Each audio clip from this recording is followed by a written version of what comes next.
Welcome to Talking Water, our monthly segment where we discuss all things water and wastewater, brought to you by our sponsor, our regional authority, East Gippsland Water. Welcome to Talking Water, our monthly segment where we talk all things water and recycled water with East Gippsland Water.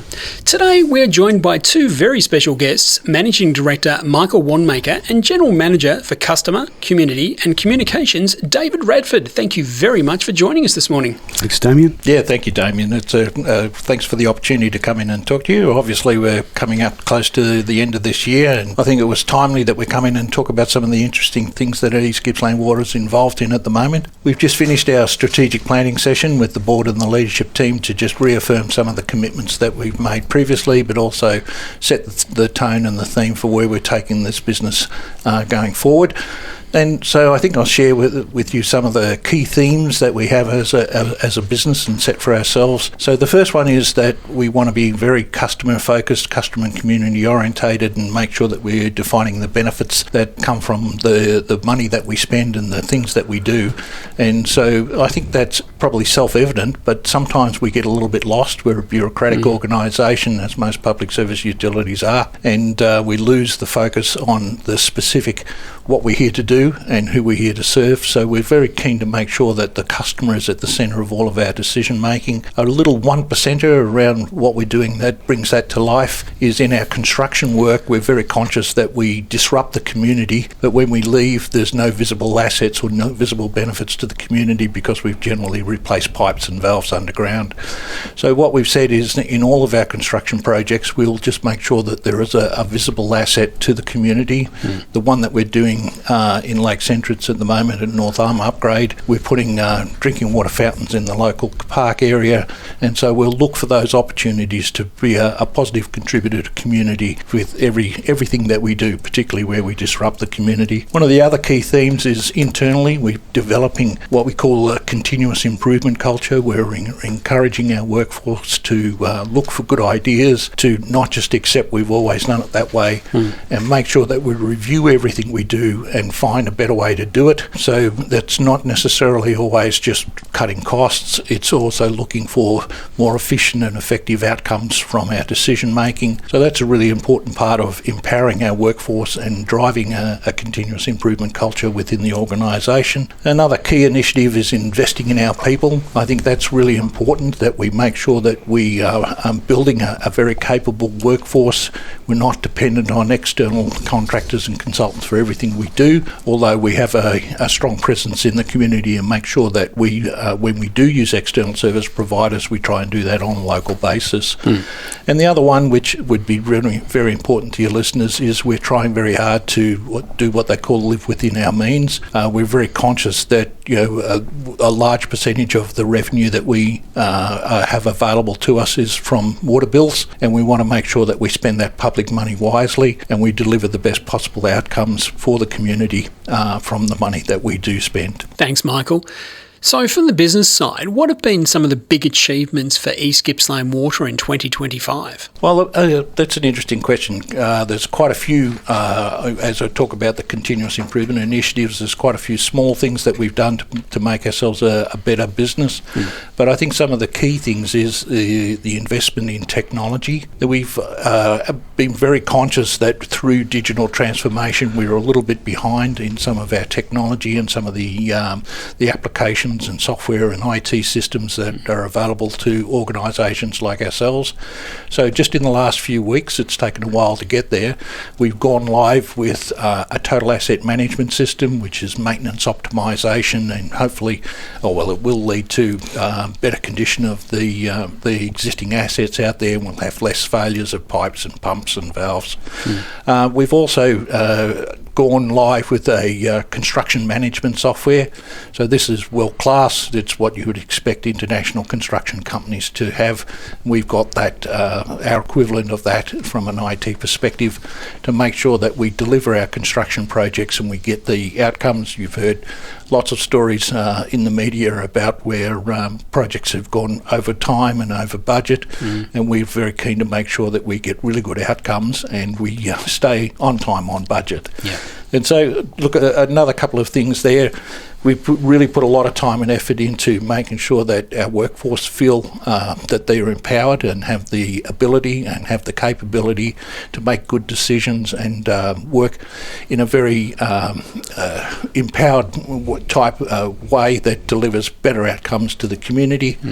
And another one, a little bit more technical, we're actually looking at what they call our SCADA, our system controls and data acquisition. So we've got a very large region, and we need to have visibility, control, and the ability to respond to issues very quickly. And that's something that's really important to us and that we've been working on over the last 12 months, but we'll continue to work on over the next 12 months. Thank you, Michael. You certainly have achieved quite a lot for the big achievements for 2025. Are you able to tell us a little bit more about the asset management system that you've just implemented? Yeah, I think that's a really important part of the building blocks for the future organisation. I think what we had done, we were a little bit reliant on individuals in key locations, and we still have those people there, but we've tried to get more sophisticated in our technology, so we've got better understanding of the condition of the assets, and we can do the maintenance programs based on the asset condition and not wait for failures and breakdowns and react to that. So I'm very confident that, and this has been really quite positively received by the organisation. It is the latest technology in this particular area, and this will lead to far less breakdowns and call-outs in the middle of the night and interruptions to service. So I'm really looking forward to seeing the benefits that come from this new system. Thanks, Michael. Now, I do believe that you are going to be rolling out digital water meters. How will they benefit customers? Yeah, that's another interesting part. This is moving to the next generation of technology around water meters.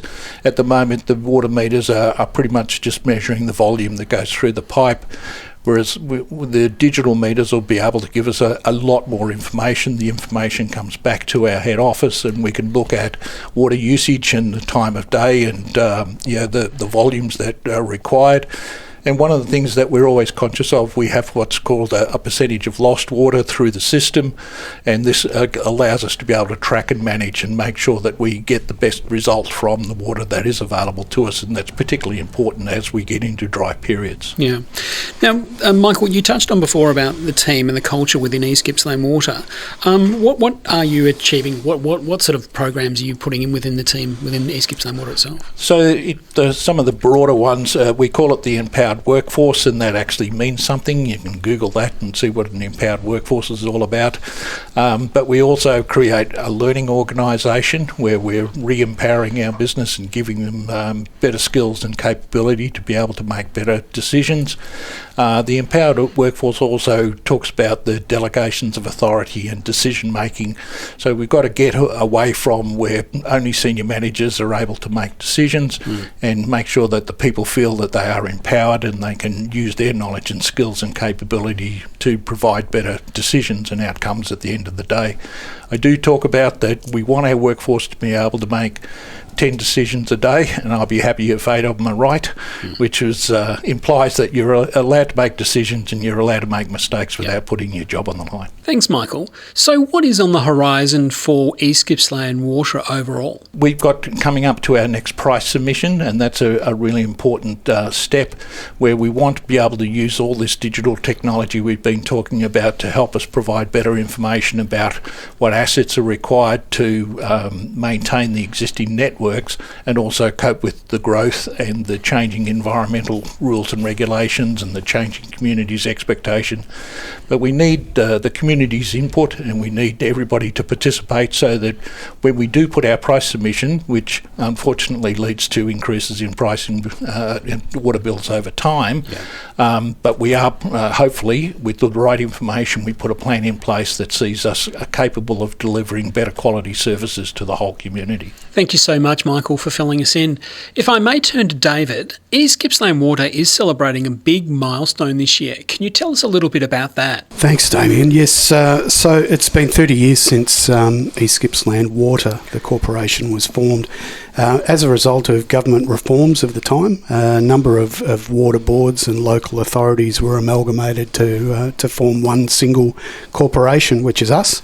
We cover all of the East Gippsland Shire local government area plus Dinner Plain, which is in the Alpine Shire. It has been a remarkable journey, and certainly I haven't been part of it for the 30 years, but we've recently had staff who have retired that have been part of that journey, and it's been great recalling stories with them. I suppose part of that journey, and Michael touched on it before, is that continuous improvement or the digital transformation. But, within that 30 years, if you think about it, we've transferred from these paper-based systems. Computers were in their infancy. I think, internet and the like were being talked about, but very future-focused, and they're here and they're now. So we've transitioned, of course, from those paper-based systems, to the likes of digital meters, the SCADA, advanced water recycling. But the basic fundamentals of our business haven't changed at all in those 30 years, and that's the toilets and taps,